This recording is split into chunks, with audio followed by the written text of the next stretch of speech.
विद्यार्थी मित्रांनो, आपण ऑसिलेशन हे चॅप्टर डिस्कस करत आहोत. मागच्या लेक्चरमध्ये लिनियर एसएचएमचे इक्वेशन पासून मग ॲक्सलरेशन, व्हेलॉसिटी आणि डिस्प्लेसमेंट ह्या कशा बदलतात या संदर्भात आपण चर्चा केली होती.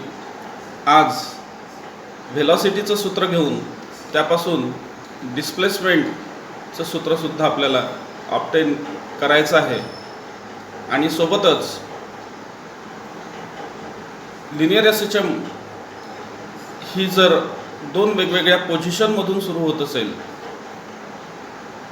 Linear SHM starting from mean position म्हणजे मध्यबिंदूपासून सुरू होणारी लिनियर एसएचएम आणि linear SHM starting from extreme position म्हणजे शेवटच्या बिंदूपासून सुरू होणारी लिनियर एसएचएम, तर त्याचे ग्राफ कसे येतील, त्याचे इक्वेशन्स कसे येतील हे सुद्धा आपण आज डिस्कस करणार आहे. लिनियर एसएचएममध्ये ॲक्सलरेशनचं सूत्र हे ओमेगा स्क्वेअर एक्स येते हे आपण बघितलं होतं आणि व्हेलॉसिटीचं सूत्र ओमेगा अंडर रूट ए स्क्वेअर मायनस एक्स स्क्वेअर येते हे सुद्धा आपण बघितलं होतं. कारण ॲक्सलरेशन हे जर ओमेगा स्क्वेअर एक्स असेल तर त्याला आपण D V by D T लिहिलं आणि त्यालाच D V by D X into D x by D T असं लिहिता येतं. आणि मग याला ही जी टर्म आहे ही परत rate of change of displacement म्हणजे व्हेलॉसिटी, म्हणून याला आपण लिहू शकतो V into D V by D X. तर V D V by D X is equal to omega square X. हा डी एक्स आपण या बाजूला घेतला तर V D V is equal to omega square X D X असं equation मिळतं. याला आपण इंटिग्रेट करतो. याला इंटिग्रेट केल्यानंतर V square by 2 is equal to omega square X square by 2 plus constant of integration C. हे सगळं मागच्या वेळेला झालेलं आहे, म्हणून मी फक्त V is equal to omega under root A square minus x square हा फॉर्म्युला कसा आला हे आपल्याला रिवाईज करून घ्यायचं आहे. आता व्हेलॉसिटीच्या सूत्रावरून डिस्प्लेसमेंटचं सूत्र कसं काढता येईल त्यासाठी आपण बघूया. आपला फॉर्म्युला आहे v is equal to omega under root A square minus x square. याला आपण इक्वेशन 1 म्हणूया.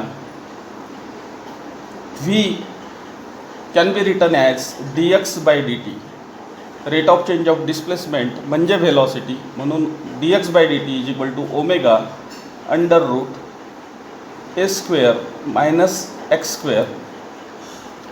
या ठिकाणी टर्म्स रिअरेंज करू आपण. ही जी स्क्वेअर रूटमधली टर्म आहे ती खाली आणायची आहे आणि ही डी टीची जी टर्म आहे ती या बाजूला घ्यायची आहे. म्हणजे आपलं इक्वेशन होईल d x upon under root A square minus x square is equal to omega d t. आता हे जे इक्वेशन आलं आहे हे पोझिशन आपल्याला लक्षात येत आहे की डी एक्स म्हणजे small displacement of the particle is related to d t small interval of time. जसजसा वेळ बदलेल तसतसं पोझिशनसुद्धा पार्टिकलची बदलत राहते. हे तुम्ही समजू शकता, कारण पार्टिकल जर मध्यबिंदूमध्ये असेल तर थोड्या वेळाने तो इथे जाईल, त्याच्यानंतर थोड्या वेळाने तो इथे जाईल, असं करत करत त्याची लिनियर एसएचएम सुरू असते. मग कंप्लीट आपल्याला याला इंटिग्रेट करावं लागेल, म्हणून मी याला इंटिग्रेशन साईन देतो आहे. इंटिग्रेट केल्यानंतर हे स्टँडर्ड इंटिग्रेशन आहे. तुम्ही लॉग टेबलमध्ये शेवटच्या पानावर दिलेले स्टँडर्ड इंटिग्रेशनचे फॉर्म्युले जर बघितले तर याचं उत्तर आहे साइन इनव्हर्स ऑफ, हे मॅथमॅटिकल भाग झाला, sine inverse of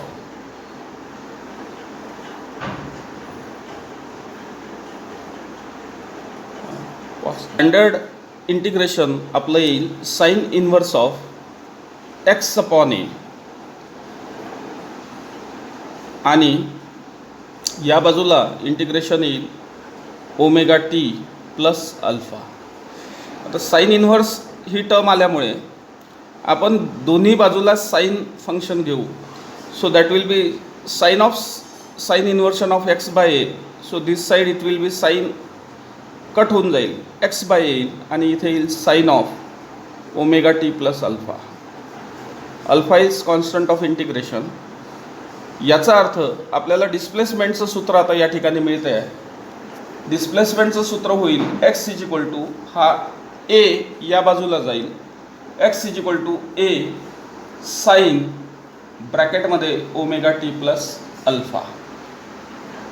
so this is the formula for displacement of a particle in linear SHM. याचा अर्थ डिस्प्लेसमेंट ही सुद्धा टाईमनुसार बदलत असते आणि डिस्प्लेसमेंट ही मॅक्झिमम असू शकते ए पर्यंत, जेव्हा sine omega T plus alpha ही व्हॅल्यू 1 होईल. साइन ओमेगा टी प्लस अल्फाची मॅक्झिमम व्हॅल्यू 1 असू शकते. ज्यावेळेला sine omega T plus alpha is equal to 1 असेल त्यावेळेला X is equal to A, आणि ज्यावेळेला साइन ओमेगा टी प्लस अल्फाची मिनिमम व्हॅल्यू 0 असेल, साइन ओमेगा टी प्लस अल्फाची मिनिमम व्हॅल्यू 0 असू शकते, त्यावेळेला एक्सची व्हॅल्यू राहील 0. आता हे थोडं समजून घेऊया. आपलं इक्वेशन आलं आहे X is equal to A sine omega T plus alpha. X is equal to maximum value plus A and minimum value minus A असं मी म्हणतो आहे. कारण काय की ही जी साइन फंक्शन आहे तर याच्या मॅक्झिमम व्हॅल्यूज प्लस मायनस 1 पर्यंत व्हॅरी होतात. आता हे कसं तर आपण समजू, पार्टिकलचा ग्राफ आपण ज्या वेळेला बनवतो, या बाजूला मी परत एकदा ती डायग्राम रिपीट करतो आहे. X is 0 when particle is at mean position. मग सुरुवातीला पार्टिकल हा मीन पोझिशनला आहे, त्याची व्हॅल्यू 0 आहे. आता आपण असं समजू की लिनियर SHMचा टाईम पिरियड हा 4 सेकंद आहे. टाईम पिरियड कसा डिफाईन करतो आपण? Time period of linear SHM is the time taken by the particle to complete 1 oscillation. आता 1 ऑसिलेशनचा अर्थ काय घ्यायचा? समजा पार्टिकल जर मध्यबिंदूपासून सुरू करत असेल तर तो एका सेकंदात या एक्स्ट्रीमला जाईल, दुसऱ्या सेकंदात तो इथून परत मध्यबिंदूमध्ये येईल, तिसऱ्या सेकंदामध्ये तो लेफ्ट एक्स्ट्रीम पोझिशनला जाईल आणि चौथ्या सेकंदामध्ये तो परत मध्यबिंदूमध्ये आलेला असेल. म्हणजेच टाईमचे आपण 4 भाग करूया. टोटल टाईम जर 4 सेकंड असेल तर T/4 म्हणजे चौथ्या भागामध्ये तो मीनपासून एक्स्ट्रीमपर्यंत गेलेला असेल. मग हाफ टाईम इंटरवल जेव्हा होईल T/2 त्यावेळेला तो परत मध्यबिंदूमध्ये आलेला असेल. म्हणजे T/4 मध्ये तो एक्स्ट्रीमला गेला, T/2 मध्ये परत तो मीन पोझिशनला आला. 3T/4 म्हणजे पाऊण वेळ जेव्हा संपली होती त्यावेळेला तो परत लेफ्ट एक्स्ट्रीमला गेलेला होता. आणि कंप्लीट टाईम पिरियड जेव्हा झाला म्हणजे हा झाला चतकोर, अर्धा, पाऊण आणि पूर्ण, तर परत तो मीन पोझिशनला आला. याचा अर्थ पार्टिकल, इथे मी आता ग्राफ ड्रॉ करतो आहे, T/4, T/2, 3T/4 आणि कंप्लीट एक टाईम पिरियड संपला. तर T/4मध्ये तो 0पासून मॅक्झिमम एपर्यंत पोचला. नंतरच्या सेकंदामध्ये तो परत मीन पोझिशनला आला, इथून इथे. नंतरच्या सेकंदाला तो -Aला पोचला इथे. निगेटिव्ह साईन फक्त एवढं दाखवत आहे की दिशा ग्राफ पेपरवर जसं आपण लेफ्ट साईडला निगेटिव्ह घेतो आणि राईट साईडला पॉझिटिव्ह घेतो. आणि चौथ्या सेकंदाला परत पार्टिकल त्याच्या मध्यबिंदूमध्ये परत आला. तर डिस्प्लेसमेंटचा ग्राफ असा येतो.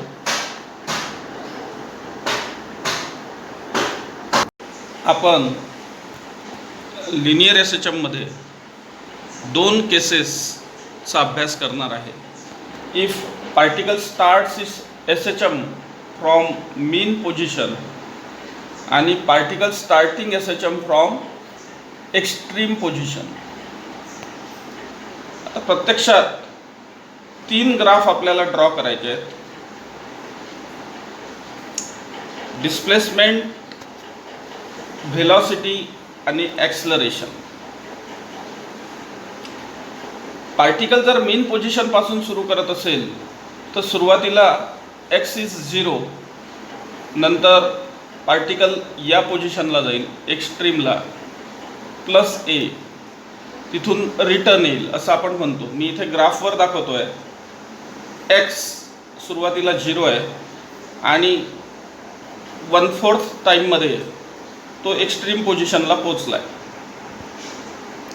त्यानंतर तो परत मीन पोझिशनला आला. यावेळेला अर्धा वेळ संपलेला आहे. त्यानंतर तो या बाजूला गेला,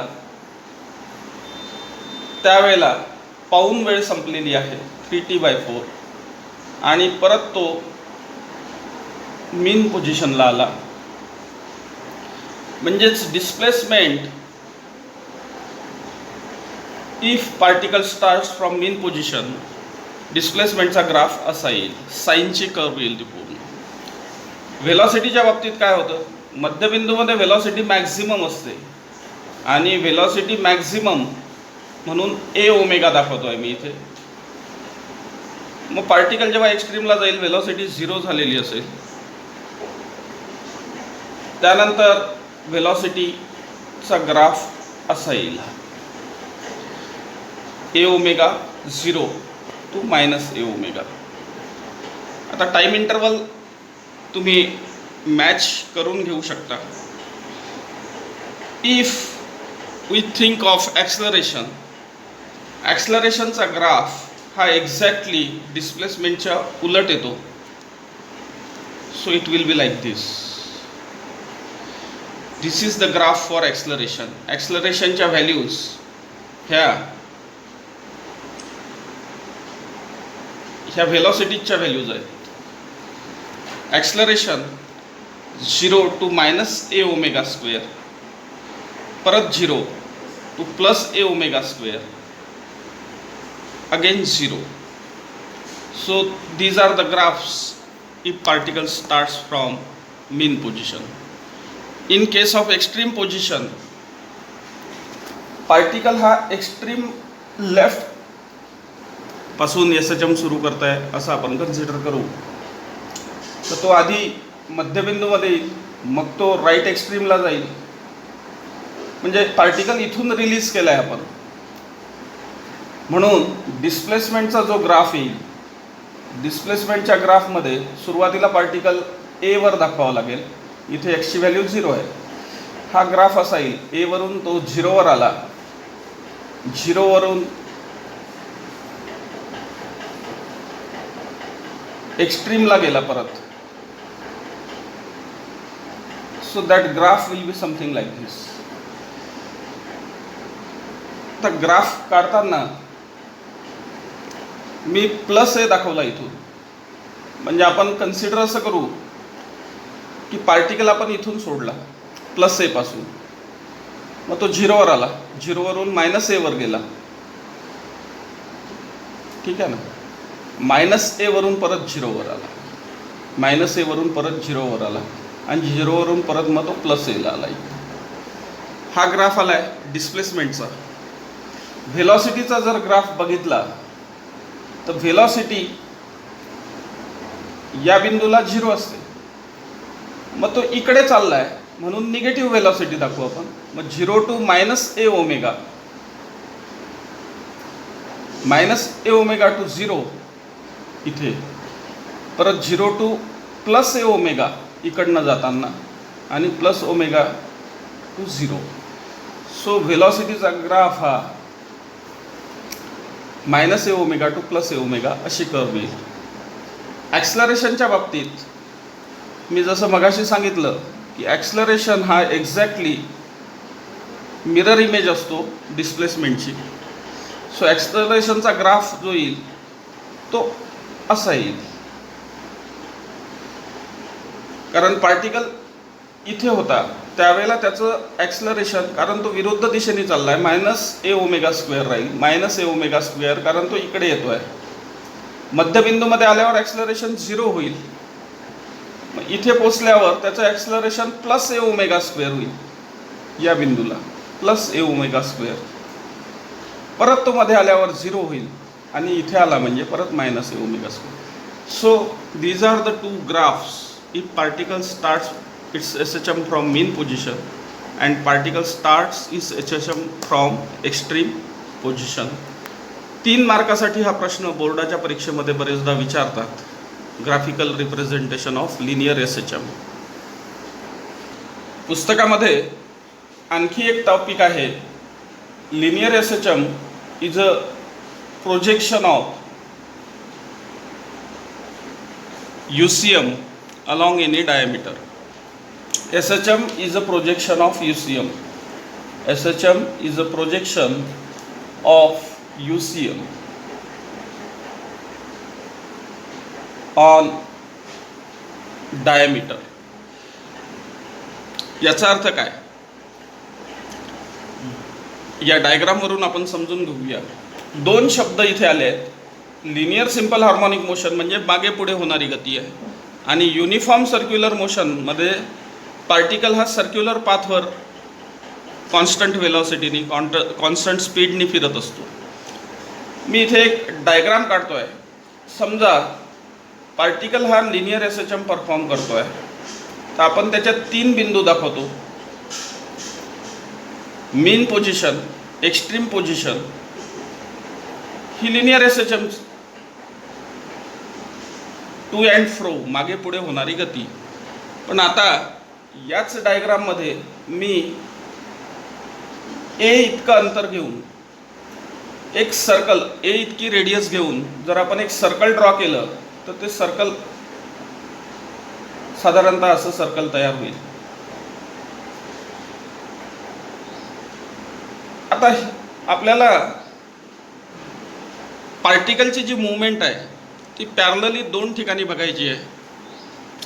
एक म्हणजे तो डायमीटरवर कुठे आहे, and at the same time तो या सरकम्फरन्सवर कुठे आहे. तर उदाहरण समजलं पाहिजे म्हणून मी इथे थोडं एक्सप्लेन करतो आहे की असं समजू आपण की 2 मित्र आहेत, एक या रस्त्याने जातो आहे आणि दुसरा सर्क्युलर पाथवर फिरतो आहे. तर ज्यावेळेला पहिला या पोझिशनला आला त्यावेळेला सर्क्युलर पाथवरचा मित्र या पोझिशनला असेल. म्हणजे मी काय केलं, डायमीटरवर आपण हा बिंदू जो आहे त्याला प्रोजेक्ट केला. ज्यावेळेला हा मध्यबिंदूमध्ये आलेला असेल हा, त्यावेळेला इकडे हा या पोझिशनला आलेला असेल.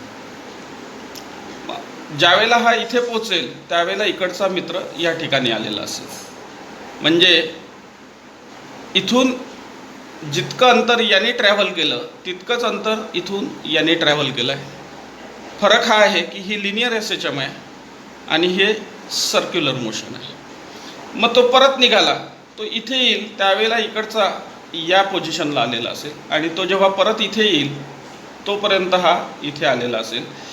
म्हणजे एक linear S H M perform होईपर्यंत एक युनिफॉर्म सर्क्युलर मोशनसुद्धा एक रिव्हॉल्युशन कंप्लीट करते आहे. म्हणून आपण म्हणतो लिनियर एस एच एम आणि यू सी एम ह्या सारख्याच असतात. म्हणजेच linear S H M is a projection of U C M along diameter. म्हणजे एखादा particle U C M perform करत असेल, कारण युनिफॉर्म सर्क्युलर मोशनमध्ये टाईम जो आहे प्रत्येक रिव्हॉल्युशनचा सारखाच असतो. तसंच लिनियर एस एच एममध्ये टाईम पिरियड हा प्रत्येक दोलन जे होईल त्याचा टाईम पिरियड सारखाच असतो. So linear S H M is a projection of U C M along diameter. आता याचं उदाहरण आपण थोडंसं परत मी एक्सप्लेन करतो आहे. हे पुस्तकामध्ये आलेलं आहे. युनिफॉर्म सर्क्युलर मोशनमध्ये पार्टिकल हा एक चक्र जितक्या वेळात पूर्ण करेल तितक्या वेळामध्ये लिनियर एस एच एमचा पार्टिकलसुद्धा एक एस एच एम कंप्लीट करेल. यावरून आपण इक्वेशन तयार करूया. मी असं दाखवतो आहे की पार्टिकल या पोझिशनला आहे, ज्याला मी बिंदू पी म्हटलं. तर इथून मी हा एक ट्रायंगल कंप्लीट केला. लेट अस कॉल दिस ॲज अँगल अल्फा. सो मला ही पोझिशन काढायची आहे की हा पार्टिकल इथून इतका आला म्हणजे किती आला. तर एक्स आपल्याला फाइंड आउट करायचं आहे. आपल्याला हे माहिती आहे की ही कंप्लीट जी रेडियस आहे ती ए आहे, radius of the circle A, कारण amplitude of S H M आपण ए घेतलेली आहे. सो एक्स इज इक्वल टू, मला जर एक्स इज इक्वल टू काढायचं असेल तर that will be A sine omega T plus alpha. हे इक्वेशन येतं.